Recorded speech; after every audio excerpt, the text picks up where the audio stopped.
చాలా కాలంగా డొనాల్డ్ ట్రంప్ని కానీ అమెరికన్ పాలిటిక్స్ని కానీ గమనిస్తున్న వ్యక్తులకి ఒక డౌట్ ఉండే, నిజంగా అమెరికా ధైర్యం చేసి ఇరాన్ పైన దాడి చేసే కెపాసిటీ ఉన్నదా, లేకపోతే ఈ డైలాగులు ఇవన్నీ కేవలం మేకపోతు గాంభీర్యం మాత్రమేనా?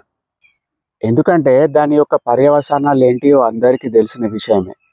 అవి ఎంత దారుణంగా ఉంటాయో కూడా ప్రతి ఒక్కరికి తెలిసిన విషయమే.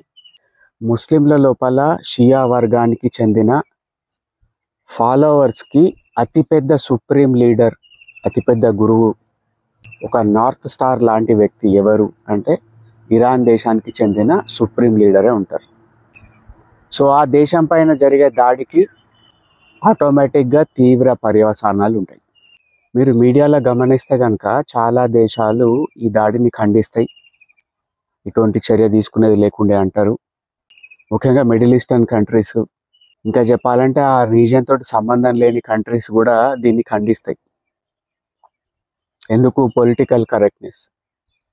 నేను ఒక డౌట్ అడుగుతా, Saudi Arabia, Kuwait, UAE, Qatar, ఈ దేశాల లోపల అమెరికన్ ఎయిర్ బేసెస్ ఎందుకు ఉన్నాయి? ఎవరిని కాపాడడానికి ఉన్నాయి? ఎవరి నుంచి కాపాడడానికి ఉన్నాయి?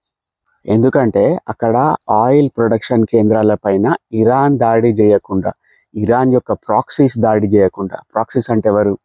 హమాస్, హిజ్బుల్లా, హౌతీ, ఇరాక్ లోపల కూడా కొన్ని మిలీషియా గ్రూప్స్ ఉన్నాయి. వీటన్నిటికీ ఫండ్ ఎవరు చేస్తున్నారు? ట్రైనింగ్ ఎవరు ఇస్తున్నారు? ఐడియాలజికల్ బూస్టింగ్ ఎవరు ఇస్తున్నారు? ఆబ్వియస్గా Iran. Iran face to face యుద్ధాలు చేస్తుందా? చెయ్యది. వీళ్ళని వాడుకొని బెదిరిస్తూ ఉంటుంది. చూడండి, 3.67% ఎన్రిచ్మెంట్ ఉంటే మనం ఒక న్యూక్లియర్ పవర్ ప్లాంట్ని నడపచ్చు. 20% ఎన్రిచ్మెంట్ ఉన్నదనుకోండి, మెడికల్ ఐసోటోప్స్, మెడిసినల్ పరంగా, క్యాన్సర్కి చికిత్స చేయడం పరంగా, అందున మూలకణ చికిత్సలు అంటారు కదా, వాటి లోపల కూడా ఇది పనికి వస్తుంది. కానీ 60% ఎన్రిచ్మెంట్ ఉన్నదంటే వాళ్ళు న్యూక్లియర్ బాంబ్ తయారు చేస్తున్నారని అర్థం. దానికి సంబంధించిన ముడి సరుకు సరంజామా ప్రిపేర్ చేసుకున్నారని అర్థం. చూడండి, అమెరికా దాడి చేసిన ప్లేసెస్ లోపల బాగా వినబడుతున్న ప్లేస్ ఏంటిది? అస్ఫహాన్. ఆ ప్లేస్ లోపల దాదాపు 90% ఆఫ్ ఎన్రిచ్డ్ యురేనియం ఉన్నది. దాదాపు ఒక 5-6 న్యూక్లియర్ బాంబులు తయారు చేసే కెపాసిటీ ఉన్న యురేనియం ఉన్నది. ఇంకొక విషయం ఏంటిదంటే, ఇరాన్కి సొంతంగా ఒక స్పేస్ ప్రోగ్రామ్ ఉన్నది.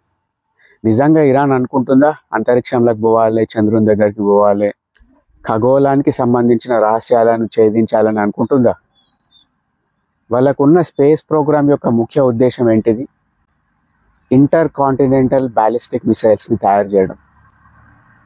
ఏవైతే ఇరాన్ దేశం నుండి డైరెక్ట్గా అమెరికా వరకు రీచ్ అయ్యే కెపాసిటీ ఉన్న బ్యాలిస్టిక్ మిసైల్స్ ఏవైతే ఉన్నాయో వాటిని ప్రిపేర్ చేసుకోవడం, తయారు చేసుకోవడం ఆ దేశం యొక్క ఉద్దేశం. చూడండి, ప్రపంచానికి కావాల్సిన ఆయిల్ సప్లైస్ లోపల 20% ఆయిల్ సప్లైస్ అనేటివి హార్మోస్ జలసంధి నుండి వస్తూ ఉంటాయి. దానిపైన గుత్తాధిపత్యం ఇరాన్కి ఏం లేదు. ఇటు పక్కన ఒమాన్కు ఉన్నది, అటు పక్కకు ఇరాన్కు ఉన్నది.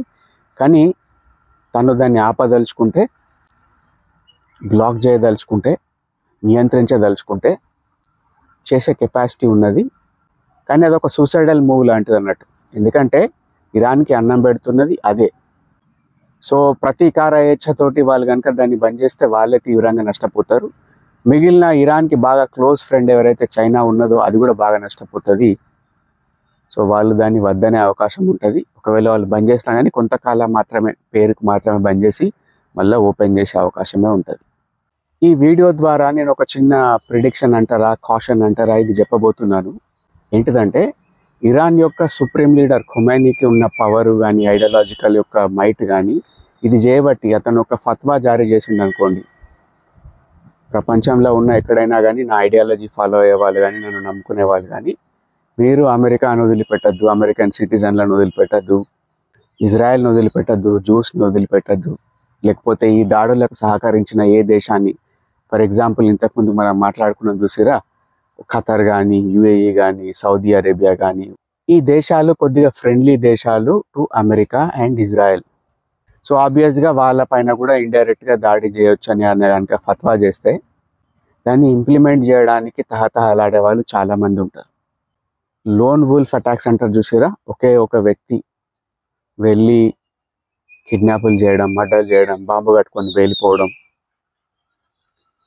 వ్యాన్లు, కార్లు, బస్సులు నడుపుకుంటూ వెళ్ళి ఇట్లా జనాలను తొక్కి చంపడం, ఇటువంటి అటాక్స్ పెరిగే అవకాశం ఉంది. ఇది చాలా sensitive subject. Donald Trump place లోపల ఏ యునైటెడ్ స్టేట్స్ ప్రెసిడెంట్ ఉన్నా కానీ ఈ దాడి చేసే అవకాశం ఉండకపోతుండే. భయపడతారు. ఏదైనా చేయాలనుకుంటే ఇజ్రాయెల్ ద్వారా చేపిస్తారు, ఇజ్రాయెల్కి డబ్బులు ఇస్తారు, వెపన్స్ ఇస్తారు.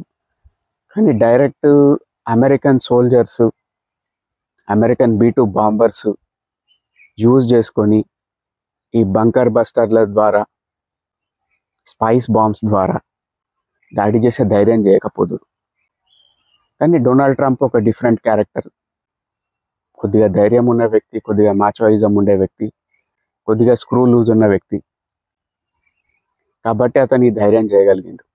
మీరు గమనించిందో లేదో, ఇరాన్ యొక్క పొరుగు దేశమైన పాకిస్తాన్ యొక్క మేజర్ జనరల్ని వైట్ హౌస్కి పిలిపించుకొని డిన్నర్ ఇచ్చిండు ట్రంప్.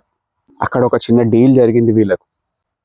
నేను ఇరాన్ని దాడి చేయబోతున్నా, నువ్వు ఏ విధమైన రెస్పాన్స్ ఇయ్యకు, ఏ విధమైన సహకారం చేయకు, వీలైతే సైలెంట్గా ఉండు, మా యొక్క ఈ యాక్షన్స్ని ఓవర్ట్గా రెసిస్ట్ చేయకు అని ఒక డీల్ జరిగింది.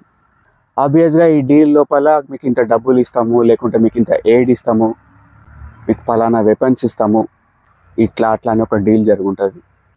పర్సనల్ ఫేవర్స్ కూడా చాలా ఇచ్చే ఉంటాడు ఆసిఫ్ మునీర్కి. ఫ్యూచర్ లోపల ఆసిఫ్ మునీర్ని పాకిస్తాన్కి సంబంధించిన ప్రెసిడెంట్ గానో, ప్రైమ్ మినిస్టర్ గానో కూడా చూసే అవకాశాలు ఉన్నది. ఇదైతే క్లారిటీగా అర్థమవుతుంది.